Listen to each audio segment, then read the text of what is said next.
All right, we're doing comedians in Saudi Arabia on Patreon. But let's talk basketball. Go Sub! Saudi Arabia, come on, man. What is your issue? Do you know the story? I don't know the story, but I know that there's a lot of sports and things happening in Saudi Arabia. Yes, in like fact, with WWE, UFC, golf. Golf. You've been invited to any of it? Yes. And would you go? Should I not? Am I fucking up your check right now? Wait, no. Should I not go? This is what I was invited. So since we're here, I'll just say what the issue is. There is an all-star comedy festival being headlined by a bunch of great comedians right now in Saudi Arabia. I initially brought the story up to bring Mona into the conversation more as a stand-up. I wanted to know her take. But it was announced in July. It's the Riyadh Comedy Festival. Kevin Hart, Aziz Ansari. Can you read into the mic? Sorry.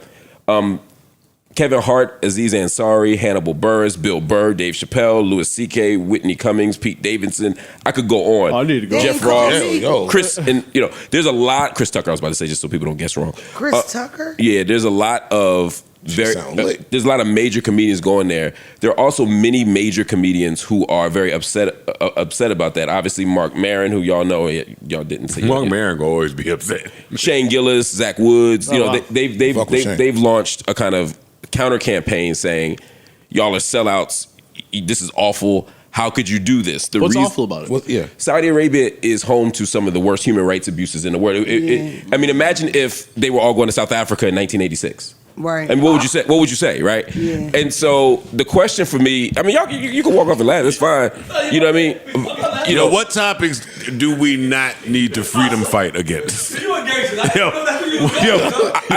why I wanted to tell the story, so we can actually. When do he take off his freedom fighter pajamas? I haven't. God damn it! They don't come off, Joe. Clearly, I'm like a Mormon. Yeah, steel. Keep my Jesus jammies on at all times. They under his jeans. But go ahead, Faye, I do want to hear what's no. So the question becomes, what do you do when a place like Saudi Arabia, and I don't want to quite compare it to South Africa. I think that's too extreme, but I was just trying to make a comparison. When Saudi Arabia has some of the worst human rights abuses in the world, are they going to the show? It's sponsored by the Saudi Arabian government. No, I'm talking about the people that's on bullshit. Are they coming? The government itself is the on bullshit. Do they perform in the United States? Yeah, but when they laughing, they're not going to want it to. Well, hold on. Them same comedians, do they perform in the United States? They do, but I don't think it's the same thing. I don't think it's the same thing.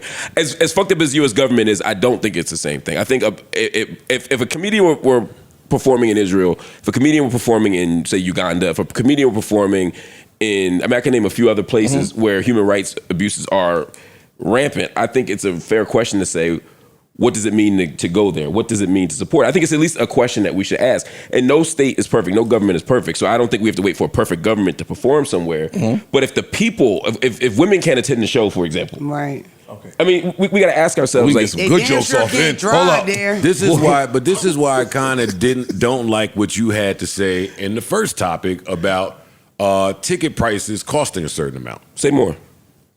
Because these people, whoever brought these people out here, I'm assuming paid a bag just from the names that they. I'm assuming they paid the bag. Probably $1 billion, yeah. 100x the bag. What these people's normal bag is. They did. Back to that option should exist point, right?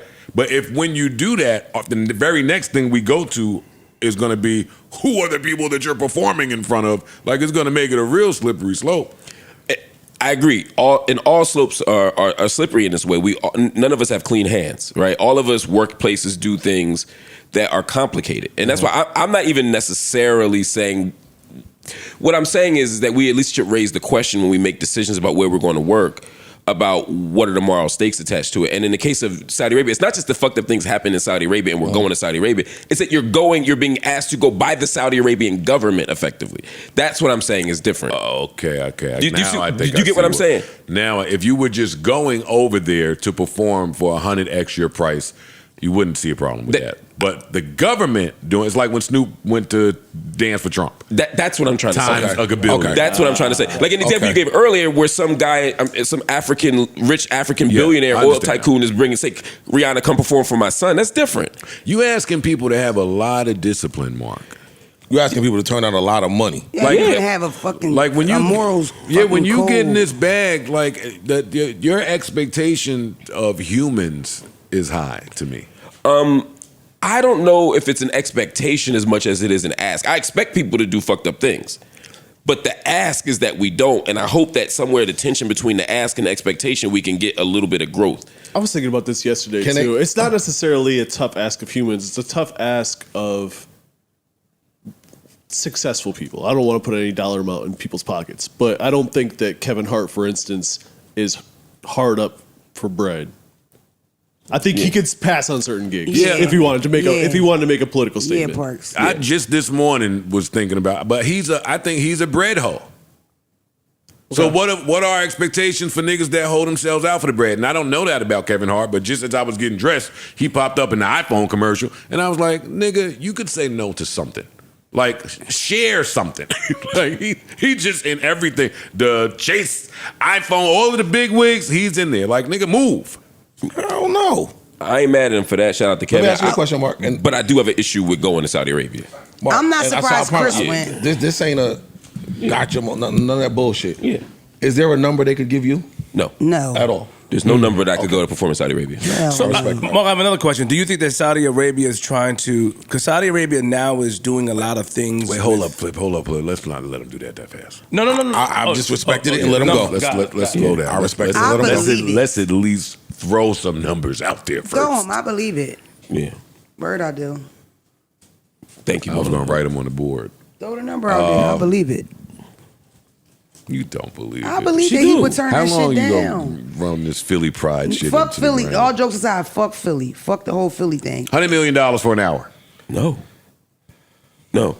Don't start running them Did by you speak me. to your wife? There's other reasons why I wouldn't go to Saudi Arabia as well. So it's sort of Well, change it. Don't make it Saudi Arabia. Somewhere Just that you make it disagree with. any Say regime. Israel. I've been a critic of Israel. I've supported the boycott, divestment, and sanctions movement for Israel for years. There's obviously a lot going on right now. There's no number Israel could give me that I would go perform. Hell no. I don't even fly. When I used to travel to Israel, I wouldn't even fly. I wouldn't even use the airport. I would spend an extra 5 hours, or if not 20 hours, depending on the day, flying through another country so I didn't have to use the airport. Like that's what I'm trying to say. Like it. I have to have a moral consistency here. I'm not perfect. I make compromises all the time. I fucking have an iPhone. You could say, what about the kids in the Congo? And you wouldn't be wrong. That's what I'm saying. I'm not saying I'm perfect, Right. but I do establish some standards. But you have some lines that's just, I'm not saying I'm the end all be all with everything, but with these, no. Yeah, and that's human. It's like your conversation about the B word. Yes. That you're harassing you on Patreon. You taking that money literally invalidates everything you've been doing for your whole career and the shit you've been talking. Exactly. So that's what comes with that. Yeah. Now you look like you full of shit. Right. Like, That's period. exactly right. Now, and that's where the bag to me is fuck the money. My name means something. It has to mean something. My I word don't has want to mean nobody. something. No, hell no. Now these Fuck comedians that. haven't made that commitment, so I don't hold them to the same standard that I hold myself. But that's why our job as voices is either activists, podcasters, newscasters, whatever, is to make them aware, so that then they have to make that same choice. Because until they're made aware, I can't be mad at Kevin Hart or Hannibal Buress for not. They might not know. They might not even know. And honestly, given all the sort of mystique and Orientalism that goes on in this world, where we start to sort of believe that the Middle East is the place to go. Everybody wants to go to Dubai. Everybody wants to go to Qatar. Everybody wants to go to these places. I get why people might not know it's a big deal. They think it's an honor to perform in front of sheikhs and all that shit. I get it. And they throwing money around like nothing. So it's like, right, but we got to make them know that. Mark, let me ask you a question. What do you think Saudi Arabia goal is? You know, they sponsored the boxing event between Canelo and Crawford. Like the Prince was there. Like Saudi Arabia is taking a lot of sports and a lot of acts over there. Entertainment, all of that. They want wrestling too. So what do you think their goal is? Because there were a lot of wrestlers that wouldn't fly. CM Punk, certain people. I mean, they end up going, but they wouldn't fly initially because of the human rights. Yeah, they also killed journalists. Yeah, Jamal Khashoggi was killed at the Saudi Arabian embassy 5 years ago. Rest in peace to him, my colleague. I think the goal is.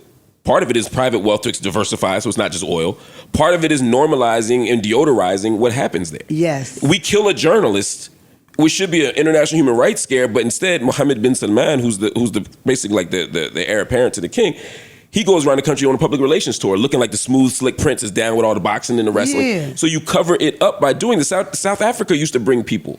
I remember when they brought, and I don't remember, I wasn't alive yet, but there was a time when they brought Aretha Franklin out to perform.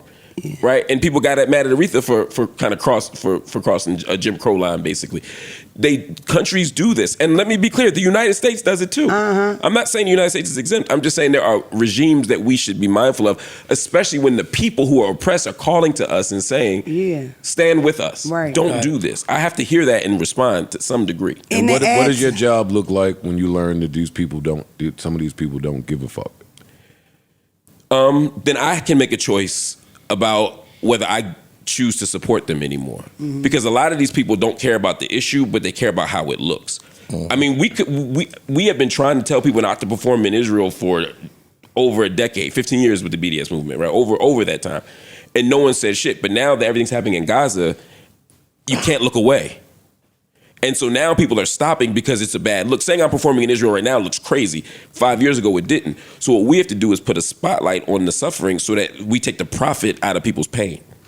To add to that, I think that for the most part, they look at Americans like dumb, like we're dippy and we don't know shit. So it's like automatic. What do we like? We like food. We like sports. So we're gonna go to the most popping sports event because literally he just standing there. It's like, who the fuck is that? So now niggas Googling, who is this Arab guy in the middle of the boxing ring? They know what that does to people. Next thing you know, it's cool. The goddamn costumes go up during Halloween. People want to dress like that. They know what they doing. And we are perceived to be easily bought, just like they bought all them comics. Gotcha. Would you go? Same thing. Would I go over there? Honestly, if they called you right now and said, look, we got... I don't know what your rate is, but let's say it's 10 times your rate. Let's say it's 100 times your rate, which for some people it was. Some people said they got 300. One guy said he told me he told me it's off the record. He got 375 to perform. I don't know comedy rates. 375 what? Million. 375,000 to perform, I think 20 minutes. Mm-hmm. You asking me, would I go for 375? Yeah. Let's cut to, what do we got? Nikki announcing? Let's move past it. Let's just get past it. Would it take, what about for 100? 100 bands? $1,000? Yeah. Me? Yeah. Never would I do that. Nope. But hell no. So I'm smelling 250 as your cutoff. At 250 you would go. No, I'm gonna ask you the same 100, but when the camera off, and I want to get the answer then. Let's talk later. Got you. We'll be going into, guys. Oh, I can't pivot to new shit? Yeah, no, pivot. No, you can. His pivoting days are just about finished on this broadcast. Hey, audience, don't y'all worry. I'm a new to this dog. The first name that stood out to me was Chris Tucker. See what's happening? This dog is getting The union gonna handle this. Chris Tucker don't do stand up here. Like Chris Tucker ain't working, is he? They made him work. They got that nigga out. They paying a lot of money. Hey, Mona, Ice Cube couldn't even get him to do Friday 2 in Saudi Mona, Arabia. they paying a lot of check money. the call ID for that one. So what? Chris Tucker checked the call ID for that one. Yeah. No, back then I think he was saying he didn't curse or something. He was going a more Christian route. Yeah. Shout out to Chris Tucker, my brother. He's a good dude, man. Shout out to him, yes. Real good dude. Good spirit. Like, I'm going to call him and be like, hey, literally, like, do you understand what's going on at this He's not thing? going to answer. I think that's what should happen. You should call these people first From home. on your mobile. From Untraceable. Not the landline. From home, your car. Yeah, we don't want them to trace the IP here. Where you spoke to Mel at? In the car.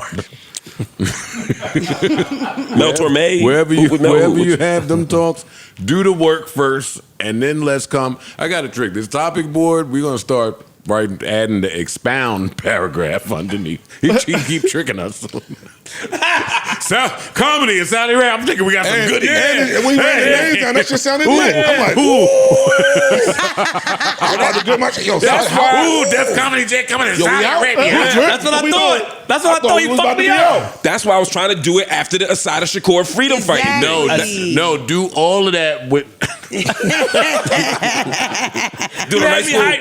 I'm like, oh shit, that's a crazy line. And you do that shit. You ease it in. You know, you had me hype. I'm like, oh shit, all right, yeah, Kevin Hart. Oh my Dave God. Chappelle. I am fighting. Yeah, you got not go to say these two do words that by again. the Sphinx, nigga.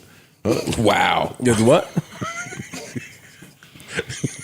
I shared my pain. Yo, if I was in the cult, talk about a guy I would not want to be at the bar with. This fucking guy. They did tell me I was too serious in the Yo, cult. you. That's why they made him the You were driver. too serious in the club. But Joe, if you don't stand for something, you fall for anything. I don't think it's wrong. He stands for what he is. Stand for it over there in your house.